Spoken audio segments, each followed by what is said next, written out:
Varicose వ్యాధితో బాధపడుతున్నారంట. తక్కువ ఖర్చుతో ట్రీట్మెంట్ కావాలి అనుకుంటే ఎవిస్ హాస్పిటల్ని సంప్రదించండి. నమస్తే రమగారు. నమస్తే జయ. రమగారు, ఈ నెల 23వ తారీఖున ప్రపంచ పుస్తక దినోత్సవం కదండి. మీకు పుస్తకాలు అనగానే ఫస్ట్ నాకు మీ పేరే గుర్తొస్తుంది రమగారు.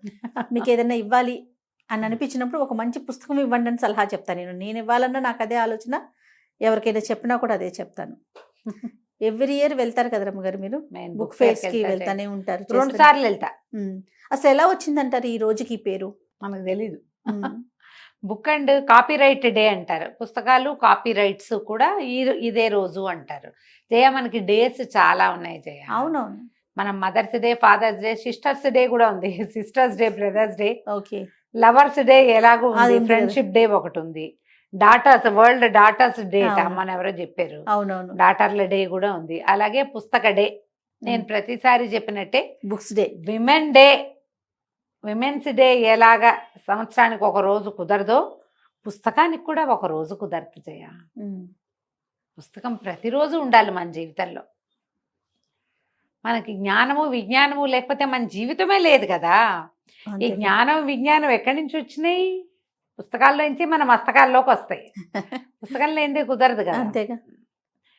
ఇది వరకు ఈ ప్రింట్ మీడియా ఇంత లేనప్పుడు, ఈ ప్రింటింగ్ వ్యవహారం లేనప్పుడు పుస్తకాలు బహు తక్కువ ఉండేవి. మాన్యుస్క్రిప్ట్స్ అంటాం కదా, చేతి రాతల పుస్తకాలు. ఇప్పుడు ఎందుకు మనం ఏనుగుల వీరాస్వామి గారి కాశీయాత్ర పుస్తకం చదువుకున్నామా, చెప్పుకున్నాం దాని గురించి.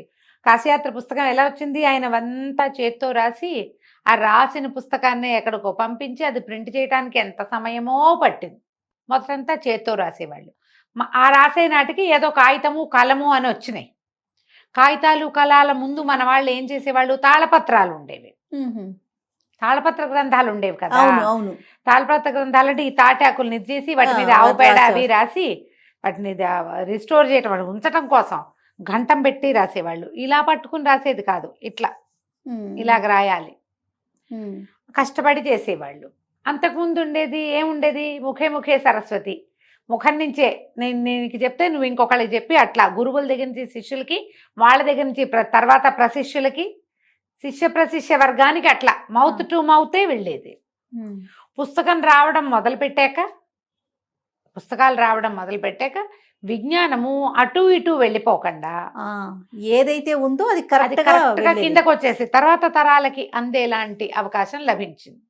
ఇప్పుడు ప్రింట్ మీడియా విపరీతంగా పెరిగింది కదా, ఇప్పుడు బాగా అవకాశాలు లభిస్తున్నాయి.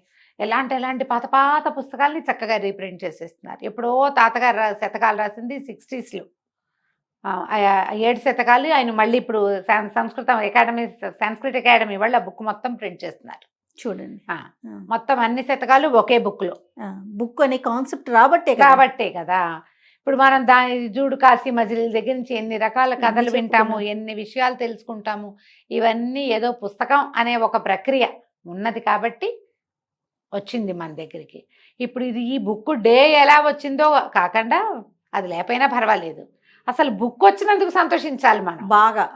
పుస్తకం వల్లే కదా మనం ఇంత ముందుకు వచ్చాం. అవునవునండి. ప్రపంచం ఇంత పై ముందుకెళ్ళిందంటే, ఇన్ని రకాల విజ్ఞానాలు వచ్చినాయంటే పుస్తకాల వల్లే. ఎక్కడో నలుమూలలు జరిగిన ప్రతి విషయం, వాళ్ళ సంస్కృతి సాంప్రదాయం అవన్నీ కూడా అన్ని మనకి ఎక్కడో చోట రాయబడి బయటకు వచ్చినాయి. రాయబడి తర్వాత ప్రింట్ అయ్యి పుస్తకాల రూపంలో వచ్చి ఎప్పటిపో కదా. పుస్తకాన్ని గౌరవించాలి. పోనీ ఆ గౌరవించడానికి ఒక రోజు అంటూ పెట్టారు, నేనైతే సంతోషిస్తున్నా. మామూలుగా నాకు డేస్ ఇష్టం ఉండవు, పోనీ ఇది నయమే, ఏదో ఒకటి పుస్తకానికి ఒక రోజు అని. మంచిదే కదా.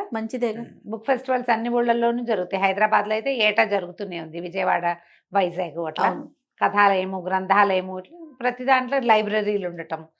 నేనేమనుకుంటా అంటే కాలనీకి ఒక లైబ్రరీ ఉంటే బాగుంటుంది. ప్రతి కాలనీకి ఒక లైబ్రరీ. అప్పుడు పిల్లలు వెళ్ళి పుస్తకాలు చదవటం, వాళ్ళకి ఒక టైం ఉంటుంది. ఈ అమెరికాలోనూ అక్కడ టాడ్లర్ గ్రూప్స్ లైబ్రరీస్ లో నడుపుతారు జయ. వాళ్ళకి లైబ్రరీస్ ఉంటున్నాయి. మనం ఏంటో ఆ కాన్సెప్ట్ లో నుంచి బయటకు వచ్చేసాం. ఆ మధ్య ఎవరు పిలిచారు, మణికొండ వైపు ఒక లైబ్రరీ పెడుతున్నామని అమ్మన్నారు. మంచి విషయం. చాలా కాలమైంది, ఒక 3 ఏళ్ల క్రితం. సత్యవాణమ్మ గారు కూడా వస్తారన్నారు. నేను వెళ్ళలేకపోయాను, అప్పుడు నాకు ఇంకేదో వేరే ఇష్యూ ఉండి వెళ్ళలేదు. కానీ వాళ్ళ పుస్తకాలు కూడా చక్కగా ముందుకెళ్తూనే ఉన్నాయి. బుక్స్ని ప్రోత్సహించండి. నేను కూడా ఫోన్లోను ల్యాప్టాప్లోను చదువుకుంటున్నాను జయ. కానీ పుస్తకం చదివే అవకాశాన్ని అసలు నేను వదిలిపెట్టను, కొనుక్కుంటూనే ఉంటా. అవును.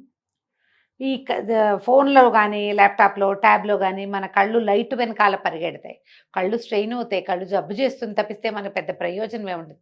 పుస్తకంతో ఆ సమస్య ఉండదు మనకి, పుస్తకాలే చదివితే. పైగా ఏంటంటే ఇది కొనటము, వాటిని దాచిపెట్టడము, ఒక శ్రద్ధ ఆసక్తి ఏర్పడతాయి, ఫోకస్డ్గా కూడా ఉంటాం. ఫోన్లో ఉంది కదా అనేసరికల్లా అంత శ్రద్ధ ఉండదు మనకి. అంతేగా.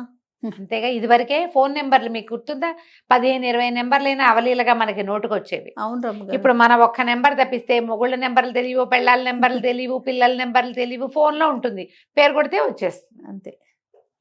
మనము విజ్ఞానం పెరుగుతోందా మనకి? లేదు, బ్రెయిన్కి పని తగ్గిపోతుంది. ఇంకోటి మీరు గమనించండి, నేను ప్రతి చోట చూస్తా ఇది. ఓ షాప్కి వెళ్తాము, ఓ 30 రూపాయలు టమాటాలు, 20 రూపాయలు కొత్తిమీర, ఒక 15 రూపాయల పచ్చిమిరపకాయలు అనగానే క్యాల్సీ ఏది అంటాడు కుర్రాడు. అది క్యాల్సీ పెట్టి కొడతారు. క్యాల్సీ ఎందుకురా, ఈ 30, 15, 20 కలిపితే 30, 20, 50, 65 రూపాయలు. ఎంత చిన్న లెక్క అయినా చేయడం మానేశారు చేయ. అవును రమ్మగారు.